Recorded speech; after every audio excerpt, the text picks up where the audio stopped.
कहानी make in India और startup India की सफलता की। आर्थिक जगत की सुर्खियां, आम आदमी के लिए क्या है मायने, शेयर बाजार और दूसरे फाइनेंशियल मार्केट्स के तमाम अपडेट्स, कारोबार जगत की बड़ी खबरों का सटीक और सरल विश्लेषण। देखिए इकोनॉमी टुडे सोमवार से शुक्रवार सुबह 9:30 बजे सिर्फ डीडी न्यूज पर।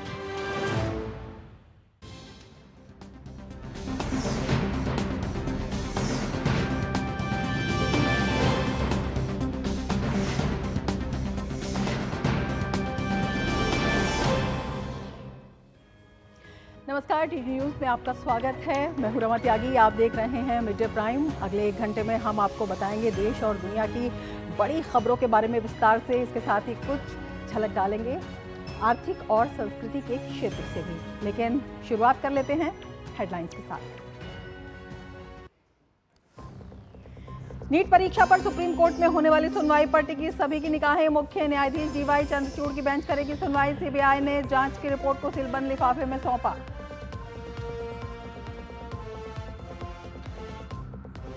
बिम्स्टेक विदेश मंत्रियों का दूसरा सम्मेलन आज नई दिल्ली में होगा शुरू। डॉक्टर जयशंकर करेंगे मेजबानी। बंगाल की खाड़ी और तटीय क्षेत्रों में सुरक्षा, व्यापार सहित कई क्षेत्रों में सहयोग बढ़ाने पर होगा मंथन।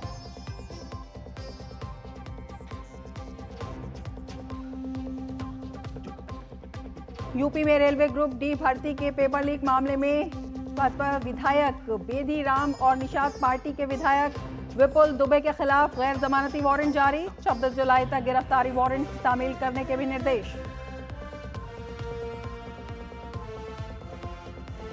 अमरनाथ यात्रा के 12वें दिन 19,000 से ज्यादा श्रद्धालुओं ने बाबा बर्फानी के किए दर्शन। गुरुवार को 4,885 तीर्थयात्रियों का एक और जत्था कश्मीर के लिए हुआ रवाना।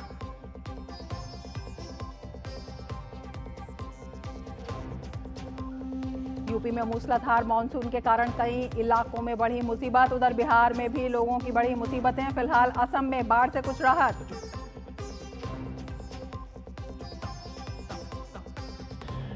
इंग्लैंड में यूरो कप के फाइनल में बनाई जगह। 90वें मिनट में वॉटकिंस के गोल की मदद से सेमीफाइनल में नीदरलैंड्स को 2-1 से हराया। रविवार को खिताबी मुकाबले में स्पेन से होगा सामना।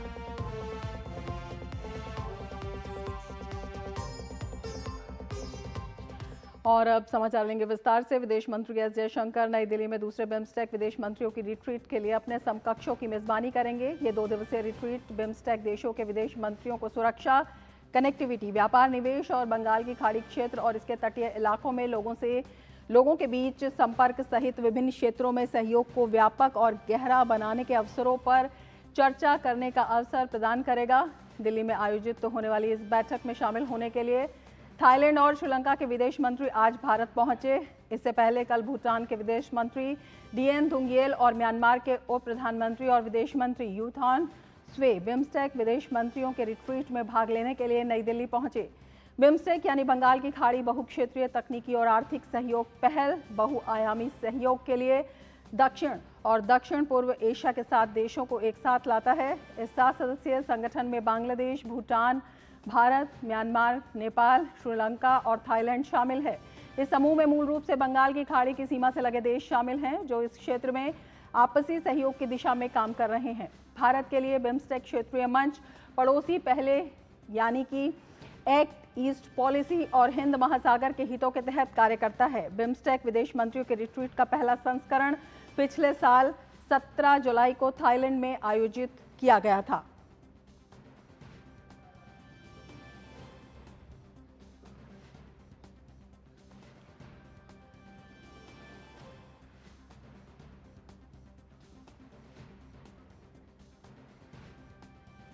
तो बिम्स्टेक विदेश मंत्रियों की बैठक बेहद महत्वपूर्ण है। बंगाल की खाड़ी से सटे हुए देशों का ये एक क्षेत्रीय संगठन है और इस मायने में काफ़ी महत्वपूर्ण हो जाता है, क्योंकि बैंकॉक डिक्लेरेशन के तहत 1997 में इसे बनाया गया था और इसे एक मजबूत मंच देने के लिए, इन देशों के एक मजबूत आधार के लिए बनाया गया था। इस दृष्टि से बेहद महत्वपूर्ण हो जाता है।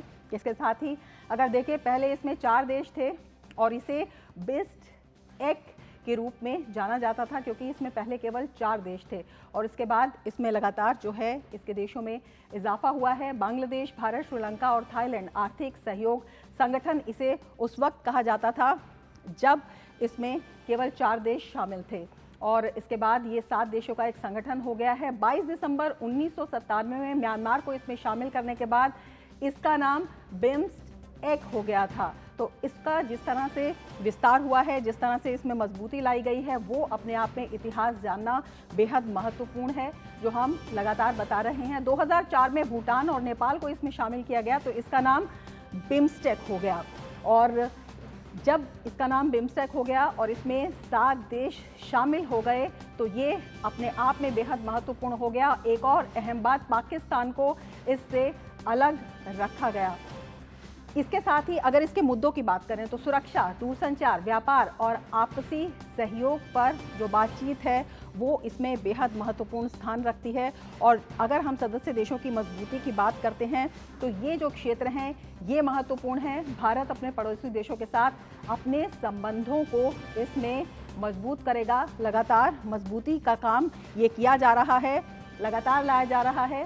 बिम्स्टेक के 7 देशों में करीब 22% की जनसंख्या है और ये अपने आप में बेहद महत्वपूर्ण इसका पहलू है, क्योंकि इसमें 22% जनसंख्या है जिसका ये प्रतिनिधित्व करता है। अगर व्यापार की बात करें तो 3.8 ट्रिलियन अमेरिकी डॉलर का संयुक्त सकल घरेलू उत्पाद जो है वो बिम्स्टेक आर्थिक विकास के एक प्रभावशाली इंजन के रूप में इसको बताता है और बिम्स्टेक इसका प्रतिनिधित्व भी करता है। दुनिया के कुल व्यापार का 1/4 हिस्सा प्रतिवर्ष बंगाल की खाड़ी से होकर गुजरता है और ये जो देश हैं बंगाल की खाड़ी के पास के देश हैं, तो अपने आप में इसका महत्व बेहद अहम हो जाता है। साथ ही तीव्र आर्थिक विकास, सामाजिक प्रगति को बढ़ावा देने और साझा हितों के मुद्दों पर जो समन्वय है वो इसके चर्चा के केंद्र में है। साथ ही भारत बिम्स्टेक से सार्क में शामिल देशों में अपना दबदबा बनाना चाहता है। तो कूटनीतिक रूप से भी भारत के लिए अगर हम इसके महत्व की बात करते हैं तो ये काफ़ी अहम हो जाता है, क्योंकि सार्क दक्षिण एशिया में आपसी सहयोग से शांति और प्रगति हासिल करने के उद्देश्य से लगातार जो है काम कर रहा है और ये इसका उद्देश्य बताया जा रहा है। साथ ही भारत की अगर बात करें तो विभिन्न नीतियां हैं। नेबरहुड फर्स्ट, देश की सीमा के नज़दीकी क्षेत्रों को प्रधानता देना, तो उसका भी ये एक बड़ा आधार है। इसके अलावा भारत के जब अहमियत की बात करते हैं तो भारत के पूर्वोत्तर राज्यों का आर्थिक विकास जो है इसके केंद्र में है। अगर हम पूर्वोत्तर राज्यों की बात करते हैं, उनके आर्थिक विकास की बात करते हैं, तो उसमें जो बांग्लादेश और म्यांमार के माध्यम से बंगाल की खाड़ी का जो क्षेत्र जुड़ता है वो काफ़ी अहम हो जाता है। तो ये जो है, और अगर हम बात करें इसकी मीटिंग्स की, 2016 में भारत ने ब्रिक्स सम्मेलन की मेज़बानी की थी, तब भी बिम्स्टेक देशों को इस न्योता दिया गया था। तो बिम्स्टेक का भारत के लिए कितना महत्व है ये इसी से जाहिर हो जाता है। बंगाल की खाड़ी के आसपास के देशों में चीन के बेल्ट एंड रोड इनिशिएटिव जो है उसका भी अगर हम कहते हैं कि एक विस्तारवादी प्रभावों से भारत को मुकाबला करने का जो अवसर है वो ये मंच प्रदान करता है, उसका एक विकल्प इससे मिलता है। 17 जुलाई 2023 को बैंकॉक में बिम्स्टेक विदेश मंत्रियों की बैठक हुई थी और काफ़ी अहम जो हैं वो उसमें चर्चा के बिंदु रहे थे। और इस साल सितंबर में थाईलैंड में 6ठा बिम्स्टेक शिखर सम्मेलन जो है वो आयोजित किया जाएगा और इसी लिहाज से जो विदेश मंत्रियों की बैठक है ये बेहद अहम हो जाती है। समुद्र में ट्रेड को लेकर परिवहन सहयोग पर एक समझौते पर जो मुहर लगाई जाएगी वो भी काफ़ी चर्चा में है। तो अगर हम आपसी सहयोग की बात करें, अगर हम क्षेत्रीय संप्रभुता की बात करें और उसके साथ साथ जो विभिन्न चैलेंजेस है उनसे निपटने की बात करें, तो उसे देखते हुए काफ़ी अहम जो है ये मंच हो जाता है। हमारे संवाददाता अमृतपाल सिंह हमारे साथ जुड़े हुए हैं और ज़्यादा जानकारी के साथ। अमृत, विदेश मंत्रियों की ये बैठक अपने आप में कितनी अहम, अगर हम बिम्स्टेक की बात करते हैं तो? देखिए, आपने विस्तार से बताया कि बिम्स्टेक की क्या रेलेवेंस है इस एरिया में, बे ऑफ बंगाल रीजन में और वाइडर इंडो पैसिफिक में, इसकी जियो स्ट्रेटेजिक इम्पोर्टेंस के चलते। और क्योंकि ये सभी डेवलपिंग मुल्क हैं, ग्लोबल साउथ के मुल्क हैं, तो भारत जो एजेंडा लेके चला है ग्लोबल साउथ का, वो ये एक छोटी ग्रुपिंग में भी वही प्ले आउट होता है। इंफ्रास्ट्रक्चर डेवलपमेंट, डेवलपमेंटल नीड्स के लिए, connectivity, people to people connect, waterways, road, sea lanes के थ्रू कनेक्टिविटी, एक दूसरे का बायलैटरल और मल्टीलैटरल ट्रेड बढ़ाना एज अ ग्रुपिंग, ये ट्रेड, क्योंकि हर एक देश की अपनी अपनी क्षमता है। भारत क्योंकि इनमें से सबसे बड़ी इकोनॉमी है तो एक बड़ा रोल प्ले करता है इंटरनेशनल लिंकेजेस फोर्ज करने में। तो नेपाल में और भूटान में जैसे चीप लेबर अवेलेबल है, तो वहाँ पर अगर प्रोडक्शन कैपेसिटीज इंक्रीज करती हैं तो उसका लेवरेज लिया जा सकता है। तो इन तमाम मुद्दों, और सिक्योरिटी का मुद्दा और तो है ही, इन जो सारे बिंदु हैं इन पर आज ये विदेश मंत्री चर्चा करेंगे। जैसे आपने बताया कि सितंबर में थाईलैंड में समिट होनी है, तो कोलंबो में लास्ट समिट हुई थी, हालांकि वर्चुअल फॉर्मेट में हुई थी। तो उसकी एक तरह से जो थाईलैंड की समिट है जिसमें आपके लीडर्स, प्रिंसिपल लीडर्स पार्टिसिपेट करते हैं, तो फॉरेन मिनिस्टर्स इस रिट्रीट पर इस एजेंडा को आगे कैसे बढ़ाया जाए, किन मुद्दों पे सहमति बन पाए, और किन मुद्दों पर जहां डिफरेंसेस हैं, जहां डिफरेंट अप्रोचेस हैं, मुख्तलिफ अप्रोचेस हैं, उन डिफरेंसेस को नैरो डाउन कैसे किया जाए, ये एजेंडा रहेगा अगले 2 दिन में, आज और कल। और इस लिहाज से ये बैठक बहुत अहम है। जी। और अमृतपाल, आपसे एक और सवाल करना चाहेंगे। जिस तरह से आपने बताया है तमाम मुद्दे हैं और जिस तरह से ये बैठकों का सिलसिला है और उसमें जो भारत की भूमिका है, अगर हम भारत के लिहाज से बात करते हैं, भारत की जो 3 अहम नीतियां हैं बिम्स्टेक को लेकर, उनको ये कितना पूरा करता है, और उसके साथ ही जो बिम्स्टेक कंट्रीज हैं उनको भारत की इन नीतियों से कितना सपोर्ट मिलता है? देखिए, जैसे मैंने कहा कि बेसिकली ये सभी डेवलपिंग मुल्क हैं, ये समूह, ये इंटर गवर्नमेंटल ऑर्गेनाइजेशन है डेवलपिंग कंट्रीज की। ये 7 जो डेवलपिंग कंट्रीज हैं बे ऑफ बंगाल के अराउंड। बे ऑफ बंगाल एक इम्पॉर्टेंट हिस्सा है जहां से बड़ी इम्पॉर्टेंट सी लेन्स गुजरती हैं। आपका तेल गुजरता है, आपका जो चीन से जो सब सामान जाता है यूरोप को, वो यहाँ से जाता है। तो इस एरिया को सिक्योर करना बहुत इम्पोर्टेंट है। एक तो एस्पेक्ट इसका ये है कि भारत के लिए इसलिए इम्पोर्टेंट है क्योंकि भारत के बिल्कुल बैकयार्ड में है, भारत के एरिया ऑफ इन्फ्लुएंस में है।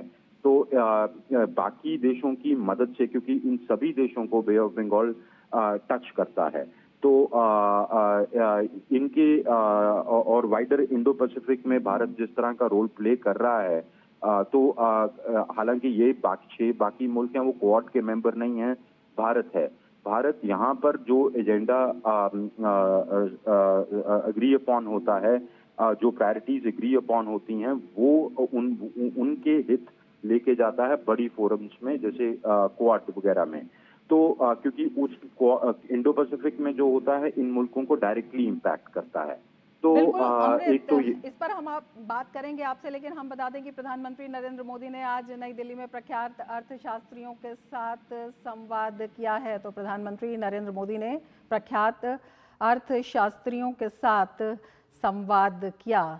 तो बजट से पहले ये संवाद जो है ये काफ़ी महत्वपूर्ण माना जा रहा है। देश के आर्थिक विकास को देखते हुए, विभिन्न नीतियों को देखते हुए और तमाम जो पहलू हैं उनको देखते हुए प्रधानमंत्री की ये जो मुलाकात है काफ़ी अहम मानी जा रही है। देश भर के प्रख्यात अर्थशास्त्रियों के साथ प्रधानमंत्री की मुलाकात और वित्त मंत्री भी वहाँ पर मौजूद हैं, तो अपने आप में काफ़ी अहम प्रधानमंत्री की ये बैठक मानी जा रही है। प्रधानमंत्री ने आज देश के प्रख्यात अर्थशास्त्रियों के साथ संवाद किया है। तो देश के आर्थिक विकास, आर्थिक गति, दशा और दिशा को सुनिश्चित करने के लिए ये संवाद जो है ये काफ़ी अहम माना जा रहा है। प्रधानमंत्री ने अर्थशास्त्रियों और उनके साथ साथ विभिन्न क्षेत्रों के जो विशेषज्ञ हैं उनके साथ भी प्रधानमंत्री ने बातचीत की है। तो काफ़ी अहम ये बातचीत बताई जा रही है। प्रधानमंत्री का जो ये संवाद है ये काफ़ी अहम है। हमारे संवाददाता सुधाकर दास हमारे साथ जुड़े हुए हैं इस खबर पर। सुधाकर, क्या कुछ जानकारी इस बैठक से निकल कर आ रही है और कितना अहम ये संवाद? देखिए रमा, बहुत महत्वपूर्ण बैठक, और खास तौर से आप देखिए 2 देशों की सफल यात्रा के बाद पीएम मोदी अभी सवेरे कुछ देर पहले ही दिल्ली पहुंचे हैं और उसके बाद वो एक बड़ी बैठक की अध्यक्षता कर रहे हैं। खासतौर से हम जानते हैं कि 22 जुलाई से संसद का बजट सत्र शुरू हो रहा है। 23 जुलाई को वित्त मंत्री निर्मला सीतारमण मोदी 3.0 का पहला जो बजट है वो पेश करेंगी, तो उससे ठीक पहले ये बैठक काफी अहम हो जाती है। हम तस्वीरों में भी देख सकते हैं, इसमें वित्त मंत्री और नीति आयोग के जो तमाम सदस्यों के साथ जो देश के प्रख्यात जो इकोनॉमिस्ट हैं, अर्थशास्त्री हैं, वो इस बैठक में हिस्सा ले रहे हैं।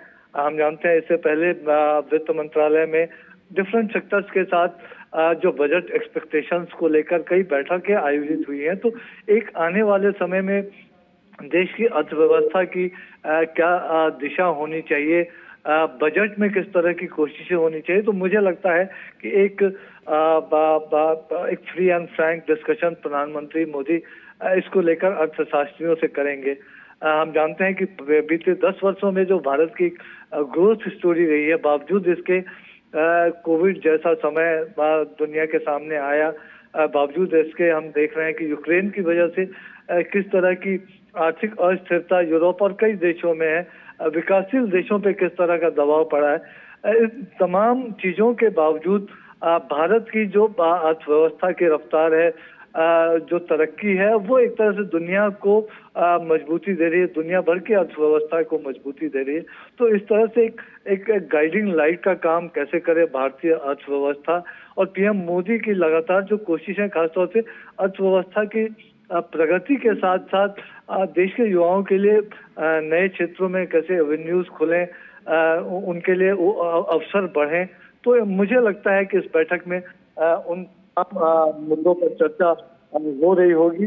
और आप तस्वीरों में भी अगर देखें रमा, तो जो तमाम जो प्रख्यात अर्थशास्त्री हैं देश के, चाहे डॉक्टर अशोक भट्टाचार्य हो, के निनान हो, सुरजीत भल्ला हो, इस तरह के जो तमाम अर्थशास्त्री हैं, इला पटनायक हो, केवी कामत हो, स्वामीनाथन अय्यर, तो तमाम जो अर्थशास्त्री वो मौजूद हैं। और पीएम मोदी की मुझे लगता है कि ये कोशिश होगी कि अर्थशास्त्रियों से खास तौर से अगले 1 वर्ष या अगले आने वाले 5 वर्षों में क्या एक दिशा होनी चाहिए नीतियों की, सरकार के जो खर्चों की, तो उसके बारे में मुझे लगता है वो चर्चा करेंगे। तो एक तरह की ये क्लोज डोर मीटिंग है, लेकिन बहुत महत्वपूर्ण।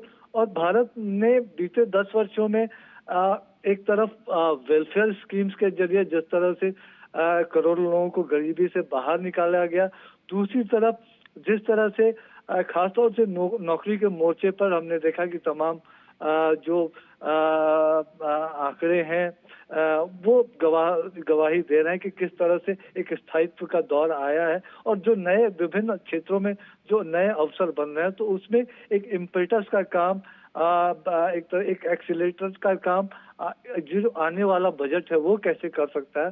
तो इस मुद्दों पर इस बैठक में चर्चा होने की उम्मीद की जा रही है। बिल्कुल, विभिन्न क्षेत्रों के जो विशेषज्ञ हैं वो भी इस बैठक में, तो कौन कौन से ऐसे क्षेत्र हैं जिनके विशेषज्ञ शामिल हुए हैं सुधाकर? और उसके साथ ही अगर हम देखते हैं तो ये चहुमुखी विकास को लेकर प्रधानमंत्री स्वयं किस तरह से संवाद कर रहे हैं उसको भी दिखाता है। बिल्कुल बिल्कुल, देखिए, और आपको याद होगा रमा, एक लोकतांत्रिक प्रक्रिया विकास को कैसे एक जन आंदोलन बनाना है, वो पीएम मोदी ने बीते वर्षों में करके दिखाया है। बजट को 1 फरवरी को शुरू करना हो, 1 फरवरी और 1 अप्रैल से जब नया वित्तीय वर्ष आता है तो उस दिन से ही बजट के पैसे का उपयोग हो सके। जो भी राशि विभागों को आवंटित की जाती है, एक एक राशि, एक एक पैसा देश के विकास पर खर्च हो सके, इसके लिए कोशिश।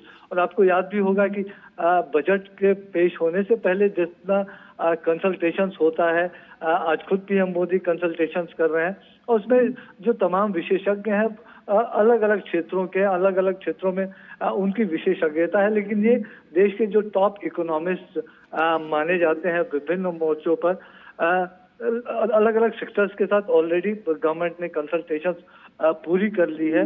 हमने ये भी देखा कि पीएम मोदी अतीत में बजट के बाद भी बजट के पैसे का कैसे बिल्कुल सुधाकर, बेहद अहम ये बैठक है। बहुत शुक्रिया तमाम जानकारी के लिए। और अब आपको बता दें कि नीट मामले पर सुप्रीम कोर्ट में सुनवाई टल गई है। सुप्रीम कोर्ट में अब 18 जुलाई को सुनवाई होगी। तो 18 जुलाई को नीट मामले में सुप्रीम कोर्ट में सुनवाई होगी और आज की जो सुनवाई थी वो टल गई है। अब 18 जुलाई को इस मामले में सुप्रीम कोर्ट में सुनवाई होगी। तो ये खबर जो है ये अभी अभी आ रही है और इस वक्त की बड़ी खबर इसे कहा जा सकता है। सुप्रीम कोर्ट में अब 18 जुलाई को सुनवाई होगी। नीट मामले पर सुप्रीम कोर्ट में सुनवाई टल गई है। ये सुनवाई होनी थी और इस पूरे मामले में जो है अब जो सुनवाई है वो 18 जुलाई को होगी।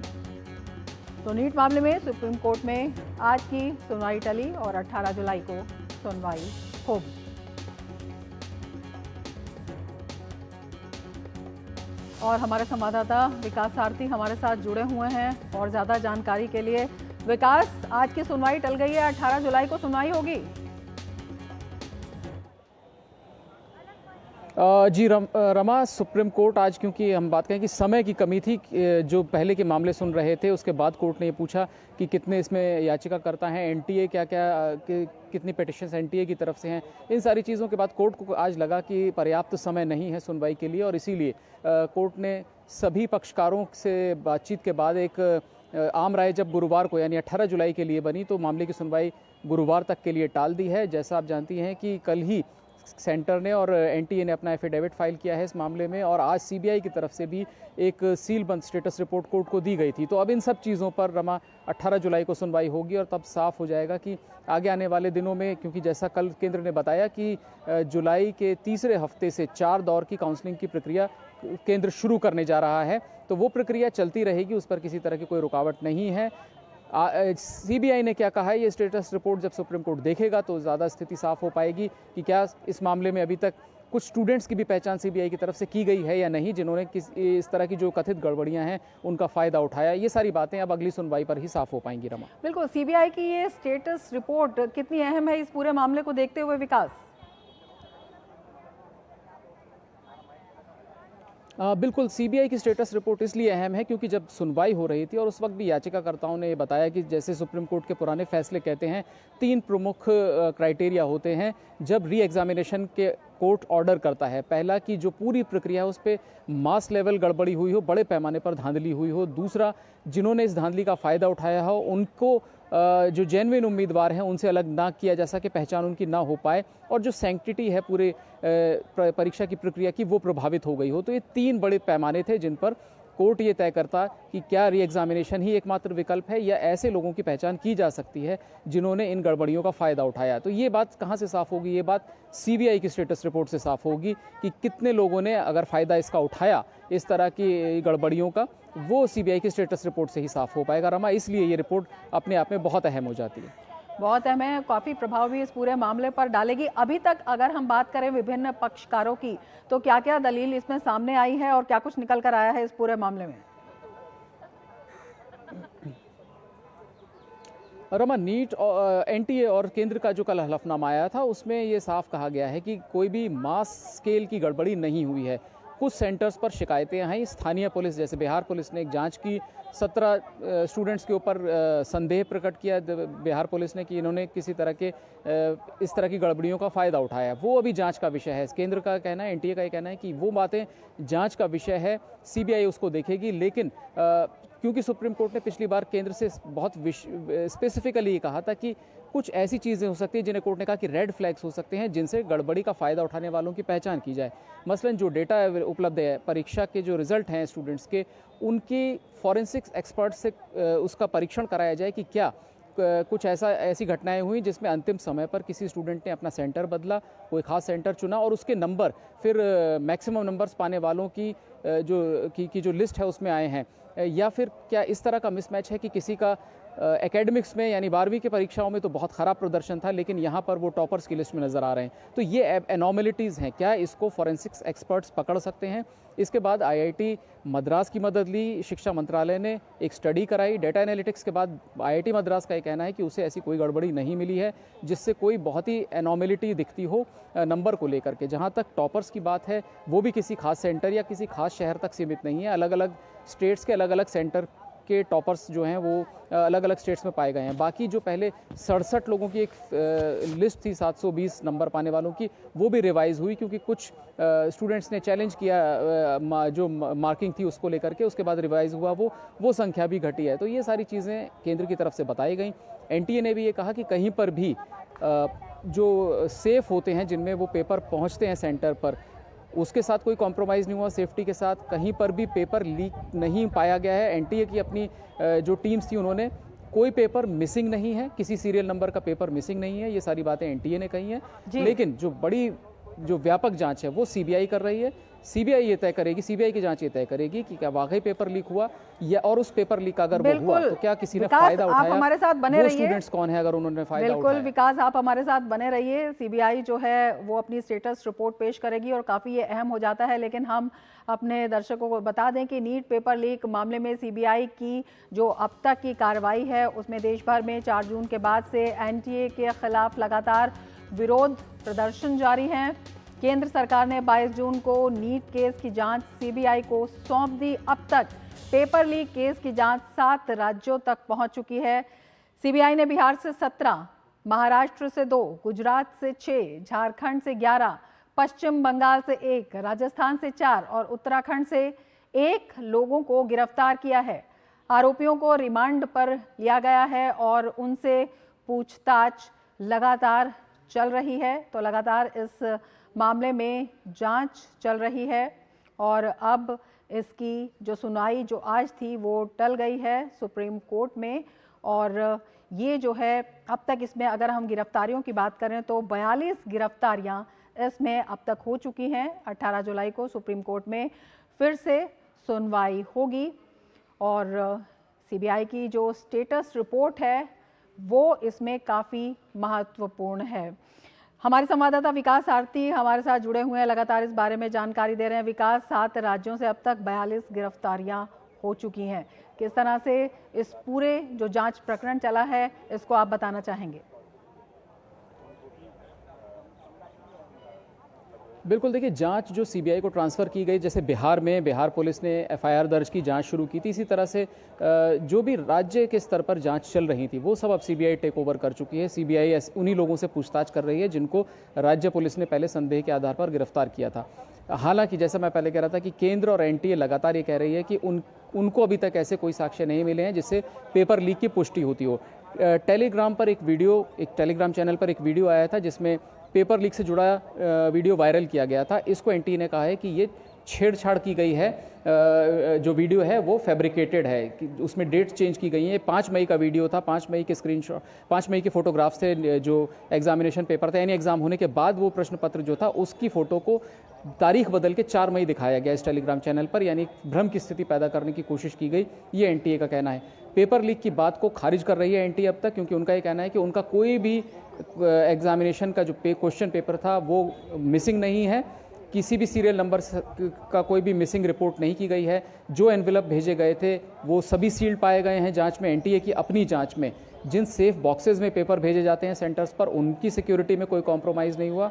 जो गड़बड़ियाँ कुछ पेपर डिस्ट्रीब्यूशन को लेकर के हुई थी, जैसे सवाई माधोपुर में जो गड़बड़ी हुई थी कि अंग्रेज़ी के ऑप्ट करने वालों को हिंदी का पेपर दिया गया और हिंदी को अंग्रेज़ी का, उसमें जो टाइम जो उनका वेस्ट हुआ था उसके लिए ग्रेस मार्क्स दिए गए, उसको भी रेक्टिफाई किया है एनटीए ने। जब दोबारा एग्ज़ाम कराया गया, सुप्रीम कोर्ट में ये कहा गया कि हम दोबारा एग्ज़ाम कराएंगे 1500 से ज़्यादा स्टूडेंट्स का जिनको ग्रेस मार्क्स दिए गए थे। तो ये जो गड़बड़ियाँ थी इनको एड्रेस किया है एनटीए ने। लेकिन अभी तक पेपर लीक की बात एनटीए अभी भी नहीं मान रहा है कि कहीं पे पेपर लीक को लेकर के उसकी अपनी कोई टीम इसकी पुष्टि करती हो। लेकिन जो राज्य पुलिस की जो कार्रवाई चल रही थी, जैसे बिहार को लेकर के बहुत सारी मीडिया रिपोर्ट्स आई थी कि पुख्ता ये कहा गया था कि वहाँ पे पेपर लीक हुआ ही है, लेकिन ये सीबीआई की जांच के अभी दायरे में है। सीबीआई ने उस पर जो भी प्रारंभिक जाँच की है उसकी स्टेटस रिपोर्ट अब कोर्ट में है।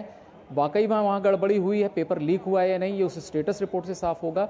और अगर उसके बेनिफिशियरी जो है उनको पहचान लिया जाता है तो यहाँ पर विवाद का खात्मा हो जाएगा, क्योंकि एनटीए ने ये साफ किया है कि जो भी लोग, और केंद्र ने भी ये साफ किया है कि जो भी बेनिफिशियरी अगर इस पूरे गड़बड़ी का कोई पाया जाता है तो चाहे उसकी काउंसलिंग हो गई हो, चाहे उसका दाखिला हो गया, या वो किसी भी वर्ष में पढ़ रहा हो, यानी भविष्य में कभी भी अगर ये बात पाई गई कि ये अनफेयर मीन से इन्होंने एडमिशन पाया तो उनका दाखिला रद्द होगा। ये स्पष्ट तौर पर सुप्रीम कोर्ट को बताया गया है कि इसके साथ कोई भी किसी भी तरह की कोई रियायत नहीं बरती जाएगी, क्योंकि सुप्रीम कोर्ट ने खुद ये कहा था पिछली बार कि हम री एग्जामिनेशन के पक्ष में नहीं है। 23-24 लाख स्टूडेंट्स को दोबारा एग्ज़ाम के लिए कहना, ये उनके साथ नाइंसाफ़ी होगी। लेकिन जिन लोगों ने ये बेनिफिशियरी जो है, जिन्होंने अगर इसका फ़ायदा उठाया है, उनके साथ हमें रूथलेस होना पड़ेगा, यानी बिल्कुल कोई किसी तरह की रियायत उनके साथ नहीं बरतनी होगी। यही आश्वासन सेंटर ने दिया है। अगर सीबीआई आइडेंटिफाई कर लेती है कि कुछ कैंडिडेट्स को, किसी भी कैंडिडेट को, तो उसका जो भी उसका दाखिला है या काउंसलिंग की प्रक्रिया है वो सब रद्द कर दी जाएगी। ये सेंटर का आश्वासन है। बिल्कुल, आपने बताया एनटीए का पक्ष, शिक्षा मंत्रालय भी इस पर जो है गंभीर रुख जो है अपनाया था शिक्षा मंत्रालय ने, और 7 सदस्यीय कमेटी भी गठित की थी। क्या कुछ तथ्य वहां से भी आए हैं विकास?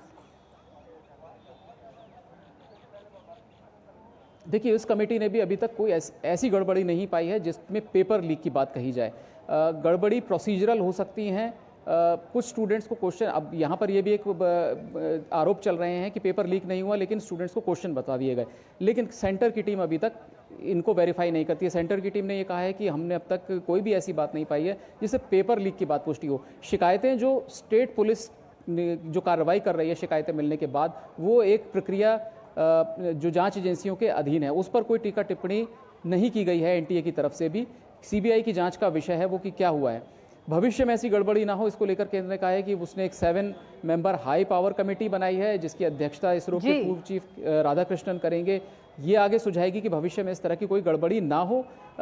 लेकिन अभी तक मैं जैसा कह रहा था, केंद्र और एनटीए पेपर लीक की बात को नहीं मान रहे हैं अपने हलफनामे में। एनॉर्मेलिटीज, एबनॉर्मेलिटी जो भी है, या किसी कहीं पर नकल का जो मामला है, एनटीए ने जैसे कुछ लोगों को अनफेयर मींस के लिए 153 लोगों के परिणाम को रोका भी है, लेकिन वो अलग बातें हैं। जी, बहुत शुक्रिया विकास तमाम जानकारी के लिए। और मिड डे प्राइम में फिलहाल लेते हैं एक ब्रेक। आप देखते रहिए डीडी न्यूज। आपके घर के खाने में रेस्टोरेंट जैसा स्वाद ले आए MDH का शाही पनीर मसाला। पनीर को क्या मस्त बना डाला। ज्यादा उपज और भरपूर मुनाफा भी। दोनों मिलेंगे टोरी से। एक हाथ में खरपतवार की हार और दूसरे हाथ में ज्यादा पैदावार। समझे? IIL के ट्रैक्टर ब्रांड का टोरी। अब खरपतवार होगा हक्का बक्का, बढ़ेगा मक्का।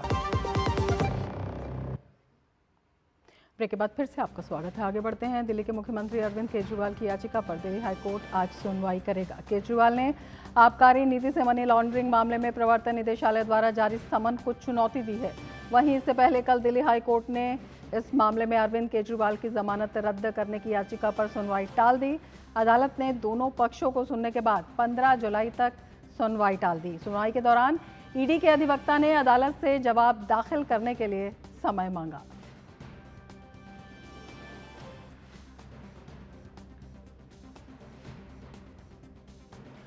आगे बढ़ेंगे। केंद्रीय मंत्री अश्विनी वैष्णव ने आज आम आदमी पार्टी और कांग्रेस के गठबंधन को निशाने पर लिया। उन्होंने कहा कि ये महागठबंधन मिलकर दिल्ली को लूटने का काम कर रहा है। अश्विनी वैष्णव ने कहा कि आम आदमी पार्टी की सरकार दिल्ली के लिए पानी की व्यवस्था तो कर नहीं पाई, पूरा ध्यान शराब पर ही केंद्रित करते रहे।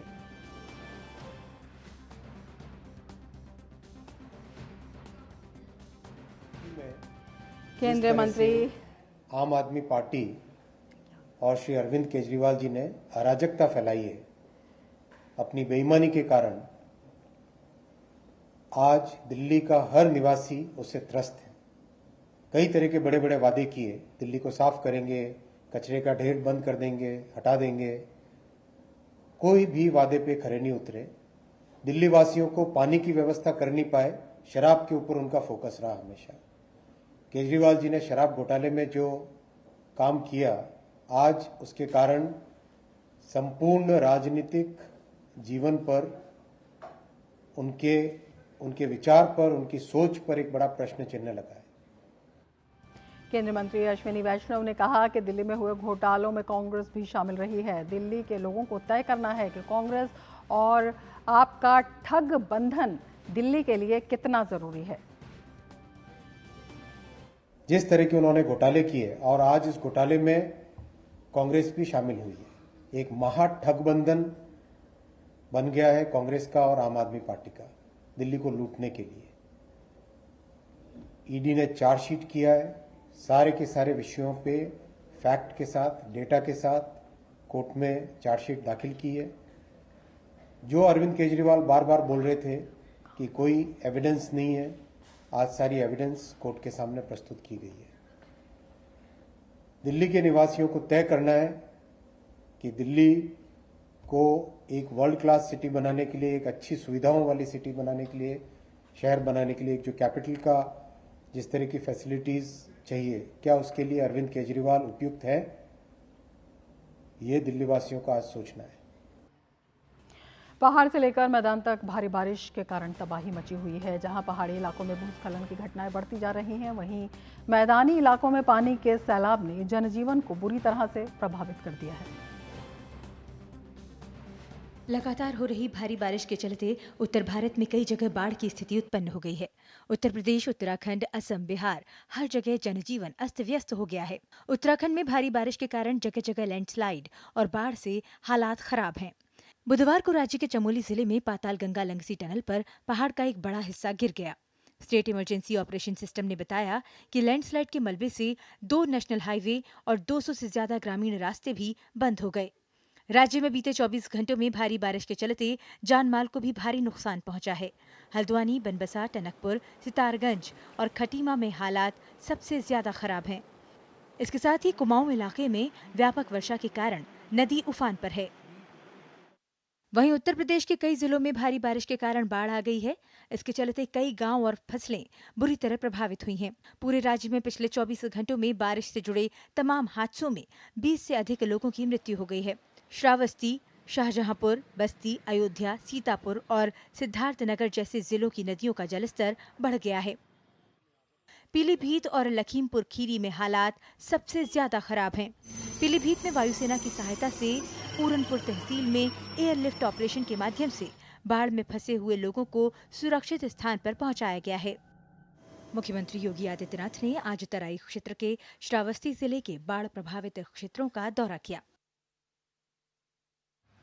असम में बाढ़ की स्थिति में धीरे धीरे सुधार हो रहा है। बारिश में कमी होने से बाढ़ प्रभावित इलाकों की संख्या घटी है, लेकिन बुधवार को 5 लोगों की जान जाने से बाढ़ से मरने वालों की संख्या बढ़कर 84 हो गई है। वहीं अभी भी कुछ प्रमुख इलाकों में ब्रह्मपुत्र समेत अन्य 3 नदियां बुरहीदीहिंग, दिसांग और कुशियारा खतरे के निशान से ऊपर बह रही हैं। राज्य के काछार, बारपेटा, दरांग, गोलाघाट और दक्षिण सालमारा समेत कुल 27 जिलों के 86 राजस्व मंडलों के अंतर्गत 2500 से अधिक गांव बाढ़ की चपेट में हैं। राज्य भर में 365 राहत शिविर लगाए गए हैं, जिसमें 45,000 से ज्यादा लोगों ने शरण ली है। बिहार में भी मानसून की सक्रियता के साथ ही नदियों का जलस्तर लगातार बढ़ रहा है। कई नदियां उफान पर हैं, जिस वजह से कई इलाकों में बाढ़ का पानी भी प्रवेश कर गया है। केंद्रीय जल आयोग के मुताबिक गंडक, बागमती, कमला बलान, कोसी और महानंदा जैसी नदियां कई स्थानों पर खतरे के निशान से ऊपर बह रही हैं। दूसरी तरफ आकाशीय बिजली की चपेट में आने से राज्य में 21 लोगों की मौत हो गई है। मौसम विभाग ने गुरुवार को भी 19 जिलों में अति भारी बारिश का अलर्ट जारी किया है। इसके साथ ही बाढ़ वाले क्षेत्र में बचाव और राहत कार्य तेजी से चलाया जा रहा है। राज्य के जल और संसाधन मंत्री विजय कुमार चौधरी ने कहा कि सरकार ने बाढ़ और सुखाड़ के लिए स्थायी रूप से मानक कार्य संचालन बनाया है। जिसी समय सुखाड़ की स्थिति बनेगी तो उसके लिए जो आवश्यक डीजल अनुदान से लेके बाकी चीज़ें किसानों को मदद करने के लिए, चाहे डीजल सब्सिडी हो, इनपुट मैंने सब्सिडी हो, वो सब की व्यवस्था की जाती है। और बाढ़ के समय में तो और जो बाढ़ग्रस्त होते हैं, जो पीड़ित परिवार होते हैं, उनके लिए भी एक मानक प्रक्रिया बनी हुई है। उसके तहत जैसे ही वो बाढ़ग्रस्त होंगे उनको सहाय सामग्री से लेके चाहे उनको किसी सुरक्षित जगह पे ले जाने की बात हो या फिर उनके लिए अगर विस्थापित होते हैं तो खाने पीने की व्यवस्था हो, वो सब सरकार के तरफ से किया जाता है। इसके साथ ही नेपाल में भारी बारिश के कारण भी बिहार की नदियों का जलस्तर लगातार बढ़ता जा रहा है। नेपाल की तरफ कोसी में साल 2004 के बाद सबसे ज्यादा पानी छोड़ा गया है। बिहार सरकार के द्वारा बाढ़ प्रभावित लोगों के बीच राहत सामग्री का वितरण और बचाव कार्य अभियान वृहद स्तर पर चलाया जा रहा है। Bureau report, DD news. तो देश के कई राज्यों में बाढ़ का कहर जारी है और बिहार में बाढ़ की स्थिति पर और ज़्यादा जानकारी के साथ हमारे संवाददाता मधुरेश नारायण हमारे साथ जुड़े हुए हैं। मधुरेश, आपसे जानना चाहेंगे किस तरह की स्थिति इस वक्त वहां पर और किस तरह से जो प्रभावित इलाके हैं वहां पर राहत और बचाव कार्य चलाया जा रहा है। मैं बता दूं कि अभी भी बहुत तेज बारिश हो रही है। मेरे पीछे अगर आप देख पाएंगे तो तेज बारिश का आलम ये है कि यहाँ पे राजधानी पटना में कई सड़कों पे पानी जमा हो गया है। इसके अलावा भी जो दूसरे जिलों से खबर आ रही है जो पहले से बाढ़ प्रभावित हैं, वहां भी आज ऑरेंज अलर्ट जारी किया गया है। अति भारी बारिश का अलर्ट मौसम विभाग के द्वारा जारी किया गया है। और एक दूसरी जो महत्वपूर्ण खबर आ रही है, भागलपुर के नवगछिया में पिछले 24 घंटे में 20 घर जो है वो नदी में कटाव के कारण समा गए हैं। तो इसको लेकर भी जिला प्रशासन जो है वहां पर राहत और बचाव अभियान चला रहा है। लोगों को सुरक्षित स्थान पे पहुंचाने की कोशिश की जा रही है।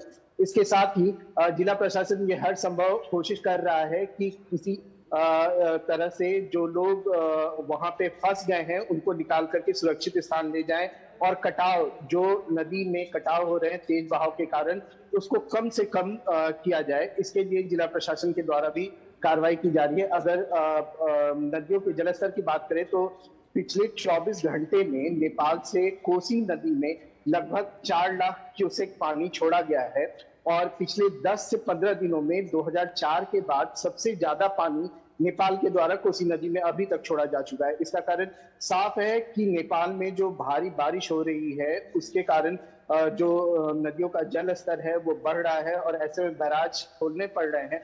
अभी कोसी में 32 बैराज खुले हुए हैं और गंडक नदी के 36 बैराज को खोला गया है, जिसका असर पूर्णिया, सहरसा, दरभंगा, मधुबनी, सीतामढ़ी में देखने को मिल रहा है। कई इलाके हैं पूर्वी जो प्रभावित हैं और गोपालगंज भी। बिल्कुल, आप नजर बनाए रखिए मधुरेश। फिलहाल शुक्रिया पूरी जानकारी के लिए। और सीधे आपको ले चलते हैं भाजपा मुख्यालय प्रेस कॉन्फ्रेंस में। एक नया इतिहास बना है जहां शराब घोटाले में दिल्ली की जनता की, झुग्गी झोपड़ी में रहने वालों की, अनऑथराइज्ड कॉलोनियों में रहने वालों की, रेड़ी पटरी जैसे कार्य करने वाले लोगों की सुविधा के लिए जो पैसे खर्च होने थे, उस सरकारी खजाने के पैसे को शराब घोटाले में एक बड़ा लूट करने के लिए सीधे राजनीतिक पार्टी ही आरोपित हो गई है। सीधे सीधे आम आदमी पार्टी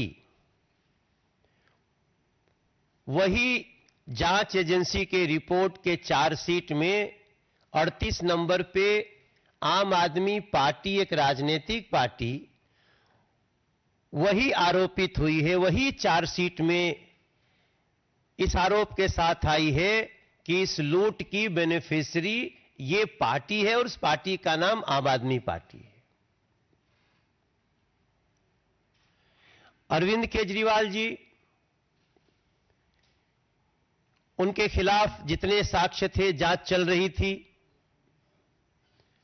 जिसके तहत वो गिरफ्तार भी हैं। उस अरविंद केजरीवाल ने, जिन्होंने बार बार जीवन में कहा है कि हमारे ऊपर अगर कोई छोटा सा आरोप भी लगा तो हम इस्तीफा दे देंगे। जब केस चल रहा था जांच एजेंसियां काम कर रही थी, जगह जगह से साक्ष्य आ रहे थे, गवाह अपनी बात कर रहे थे, तब तो खैर उन्होंने नहीं दिया इस्तीफा। लेकिन आज जब वो स्वयं ईडी की चार्जशीट में दिल्ली के शराब घोटाले में 37 नंबर के आरोपी बन गए हैं, अब दिल्ली इस आशा से देख रही है कि शायद उनकी नैतिकता जागे और वो इस्तीफा दें। लेकिन जिस राजनीतिक पार्टी को ही आरोपित कर दिया गया हो किसी ऐसे शराब घोटाले में, वो पार्टी क्या करे? नैतिकता उस पार्टी के लिए आज क्या बनती है? यह सबसे बड़ा सवाल है और यह सवाल देश के हर राजनीतिक पंडित के मन में भी होना चाहिए, होगा भी, दिल्ली की जनता के मन में भी है। और हम सब सांसद के रूप में, दिल्ली के सांसद जहां जा रहे हैं, दिल्ली की जनता यही कह रही है कि इनके खिलाफ कार्रवाई होनी चाहिए। अब सवाल यह भी उठता है कि एक राजनीतिक पार्टी, आम आदमी पार्टी, जो आई ही थी करप्शन के खिलाफ एक्शन करने के लिए, उसके जितनी नैतिक बातें, जितनी कागजी बातें, जितनी मैनिफेस्टो की बातें आप अगर आज अध्ययन करते हैं, तो हमें लगता है इस देश में कोई दूसरी पार्टी इतनी नैतिकता की बात करते हुए तो नहीं आई थी जितना आम आदमी पार्टी। मेरा मानना है कि आज इस सवाल का भी जवाब पूछना चाहती है दिल्ली की जनता कि अरविंद केजरीवाल, आपने इस शराब घोटाले के एक बहुत ही महत्वपूर्ण आरोपी विजय नैयर को, उनके संबंध में आपने कहा ये मुझे नहीं, ये आतिशी जी और सौरभ भारद्वाज जी, उनको रिपोर्ट करता था। तो आज दिल्ली की जनता एक सवाल करना चाहती है कि आप मुख्यमंत्री थे, विजय नैयर अगर एक सरकारी बंगले में रहता था तो बंगला किसने इसको दिया था? वो जिस बंगले में रहते थे उसकी अलॉटमेंट कैसे हुई थी, इसका जवाब तो एक चिट्ठी लिख करके जेल से दे देना चाहिए। ऐसे में आज मैं दिल्ली की जनता से भी यह प्रार्थना करूंगा, मुझे भी दिल्ली में सांसद के रूप में कार्य करते हुए मैं 11वें वर्ष में प्रवेश कर गया हूं। तीसरी बार दिल्ली ने हमको सांसद बना के खड़ा किया और जब हम गली में जा रहे हैं तो मैं आज यह भी बताना चाहूंगा कि दिल्ली की जनता को क्या क्या झेलना पड़ रहा है। आपको जानकर के दुख होगा कि दिल्ली में 2018 के बाद जो 60 साल का हो रहा है, अब उसका बुजुर्ग पेंशन नहीं मिलता है। दिल्ली में पिछले 10 साल में एक भी किसी गरीब का नया राशन कार्ड नहीं बना है, जबकि लगभग 1,72,000 लोग out of 72 lakh total ration card धारी 72 लाख हैं, इसमें 1,72,000 लोग अभी संसार में नहीं है स्वाभाविक रूप से। उसके बाद भी एक गरीब का राशन कार्ड नहीं बना। और हम जब भी कहीं बैठते हैं जन सुनवाई करने, जब भी हम कहीं बैठते हैं लोगों के बीच में, तो उस उपस्थिति का 30% लोग राशन कार्ड के लिए गरीब चिल्ला रहे होते। तो भाजपा सांसद मनोज तिवारी ने अपनी प्रेस वार्ता में कई सवाल उठाए हैं आम आदमी पार्टी पर, शराब घोटाले को लेकर और निशाने पर लिया है कई अन्य मामलों पर भी। आगे बढ़ेंगे, लेकिन मिड डे प्राइम में फिलहाल वक्त है एक ब्रेक का। आप देखते रहिए डीडी न्यूज। अब आया असली स्वाद, अब आया स्वाद। जब स्वाद के पड़े हो लाले तो MDH का चंकी चाट मसाला डालें। MDH का चंकी चाट मसाला। MDH। बात जब पीढ़ियों के लिए बनने वाले घर की हो तो जिम्मेदारी बड़ी हो जाती है। गैलेंट समझता है ये जिम्मेदारी। अब डबल M रिब्स के साथ गैलेंट एडवांस TMT रीबार, निर्माण का रियल हीरो। ब्रेक के बाद फिर से आपका स्वागत है। अमरनाथ यात्रा के 12वें दिन 19,000 से ज्यादा श्रद्धालुओं ने बाबा बर्फानी के दर्शन किए। गुरुवार को 4,885 तीर्थयात्रियों का एक जत्था कश्मीर के लिए रवाना हुआ। श्रद्धालुओं के समूह में दक्षिण कश्मीर नुनवान पहलगाम आधार शिविर और उत्तर कश्मीर बालटाल आधार शिविर के तीर्थयात्री शामिल थे। अधिकारियों ने 48 किलोमीटर लंबे पहलगाम और 14 किलोमीटर लंबे बालटाल गुफा तीर्थ स्थल दोनों पर सुरक्षा कर्मियों को तैनात किया है। दोनों मार्गों पर और पारगमन शिविरों तथा गुफा मंदिर में 124 से अधिक लंगर बनाए गए हैं। इस साल यात्रा के दौरान 7,000 से ज्यादा सेवादार यात्रियों की सेवा कर रहे हैं। दोनों मार्गों पर यात्रियों के लिए हेलीकॉप्टर सेवाएं उपलब्ध हैं। यात्रियों की सुरक्षा के लिए हर दिन शाम 5 बजे के बाद पारगमन शिविरों से दोनों आधार शिविरों और तीर्थयात्रियों के आवागमन की इजाजत नहीं है।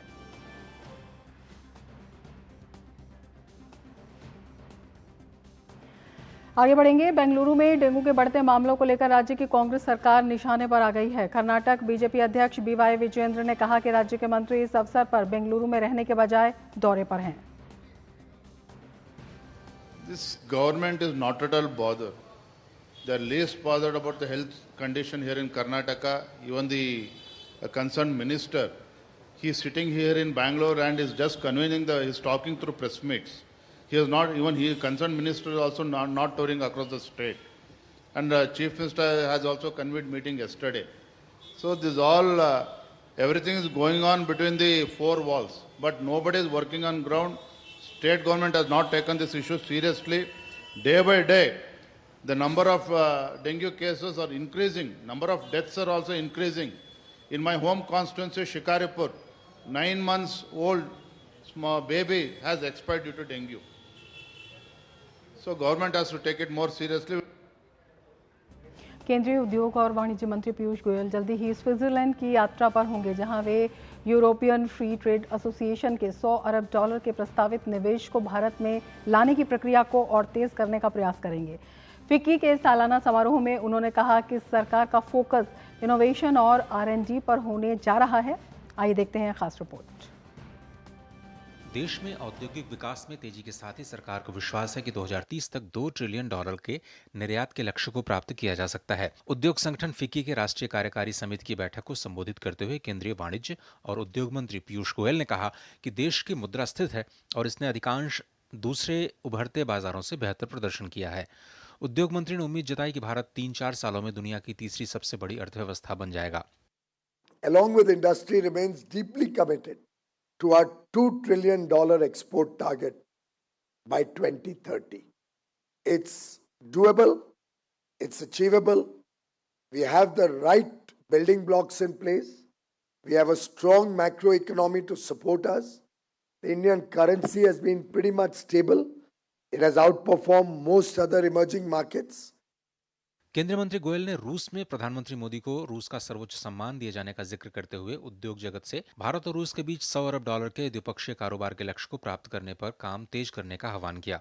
उद्योग मंत्री जल्दी ही स्विट्जरलैंड की यात्रा पर भी जाएंगे, जहां वे यूरोपियन फ्री ट्रेड एसोसिएशन के $100 अरब के प्रस्तावित निवेश को भारत में लाने की प्रक्रिया को और तेज करने का प्रयास करेंगे।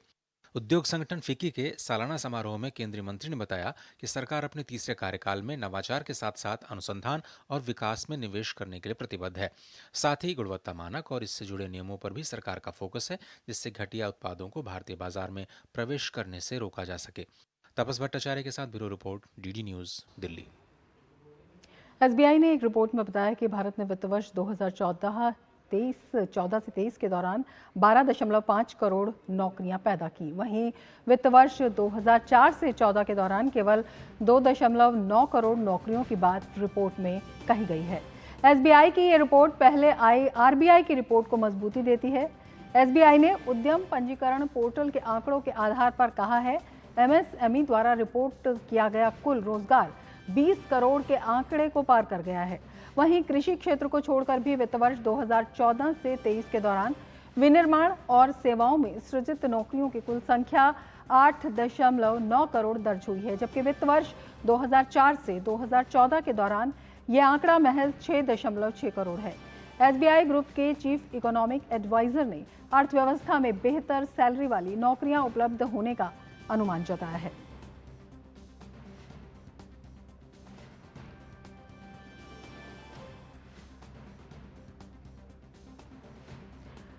आगे बढ़ेंगे। भारतीय क्रिकेट टीम ने टीम T20 सीरीज के तीसरे मैच में जिम्बाब्वे को 23 रन से हरा दिया है। इस जीत के साथ भारत ने 5 मैच की सीरीज में 2-1 की बढ़त बना ली है। भारत ने टॉस जीतकर पहले बल्लेबाजी करते हुए 20 ओवर में 4 विकेट के नुकसान पर 182 रन बनाए। भारत की तरफ से कप्तान शुभमन गिल ने शानदार अर्धशतक लगाते हुए 66 रन की पारी खेली। वहीं ऋतुराज गायकवाड़ ने तेज तर्रार बल्लेबाजी करते हुए 28 गेंद पर 49 रन बनाए। यशस्वी जायसवाल ने 36 रन की पारी खेली। जवाब में जिम्बाब्वे की टीम 20 ओवर में 6 विकेट पर 159 रन ही बना सकी। भारत की तरफ से 3 विकेट लेने वाले वॉशिंगटन सुंदर को प्लेयर ऑफ द मैच चुना गया। राष्ट्रपति द्रौपदी मुर्मू बुधवार को स्टार बैडमिंटन खिलाड़ी साइना नेहवाल के साथ बैडमिंटन खेलती नजर आईं। उन्होंने बुधवार शाम राष्ट्रपति भवन स्थित बैडमिंटन कोर्ट में नेहवाल के साथ मैत्री मैच खेला। इस दौरान राष्ट्रपति मुर्मू ने अपने खेल में साइना नेहवाल जैसी दिग्गज खिलाड़ी को भी चौंका दिया। राष्ट्रपति मुर्मू और साइना नेहवाल के बीच बैडमिंटन मुकाबले का वीडियो सामने आया है। वीडियो में साइना नेहवाल राष्ट्रपति के सामने संघर्ष करती हुई दिख रही हैं। अपने खेल के दौरान राष्ट्रपति ने बैडमिंटन के कोर्ट पर जबरदस्त शॉट्स भी लगाए। महिला पद्म पुरस्कार विजेताओं के जीवन वृत्तांत से रूबरू कराती हर स्टोरी माय स्टोरी श्रृंखला के दूसरे भाग के अंतर्गत पद्म पुरस्कार विजेता साइना नेहवाल से राष्ट्रपति भवन संस्कृति केंद्र सभागार में अपनी जीवन यात्रा को युवाओं के साथ साझा किया। इस कार्यक्रम के दौरान उन्होंने युवाओं से और खासकर लड़कियों से अपील की कि वो ज़्यादा से ज़्यादा संख्या में खेल में आए और विश्व स्तर पर देश की तस्वीर को एक नया अक्स दें। कि वो और भी अपने आप को लड़कों से कम मत समझे, just go all out there, जितना हो सके जिम करे, वेट्स करे, अपने आप को स्ट्रांग बनाए और जितने भी स्पोर्ट्स हैं ट्राई करें कि आप आइए। मैं ये नहीं बोलती सिर्फ बैडमिंटन में आइए, किसी भी स्पोर्ट में ना। हमारे कंट्री में इतने सारे स्पोर्ट्स अभी अच्छा कर रहे हैं, सब इतने सारे लड़कियां स्पेशली अच्छा कर रहे हैं, ओलंपिक मेडल लेके आ रहे हैं। तो I can see so many of you here sitting जिनको दिल में डेफिनेटली आ रहा होगा काश मैं स्पोर्ट्स पर्सन बन सकती या बनूंगी ज़रूर आगे, तो उसके लिए मेहनत जरूर करिए। तो साइना नेहवाल ने लड़कियों को प्रेरणा दी, महिलाओं को प्रेरणा दी कि ज़्यादा से ज़्यादा संख्या में खेलों में आए, अपने आत्मविश्वास को मजबूत करें और अपनी फिजिकल फिटनेस पर ख़ास तौर पर ध्यान दें, अपने आप को स्ट्रॉन्ग बनाएं, मजबूत बनाएं और आगे बढ़ें। इसके साथ ही मिड प्राइम में फ़िलहाल इतना ही। दीजिए इजाज़त, नमस्कार।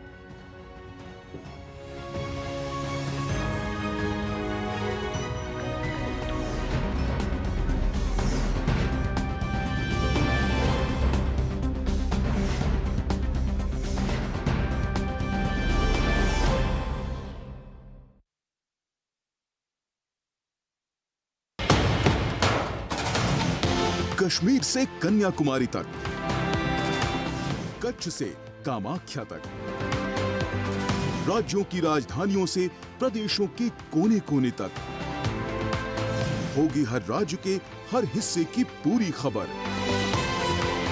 देखिए भारत एट 7 खबर राज्यों की, सोमवार से शुक्रवार शाम 7 बजे सिर्फ डीडी न्यूज पर।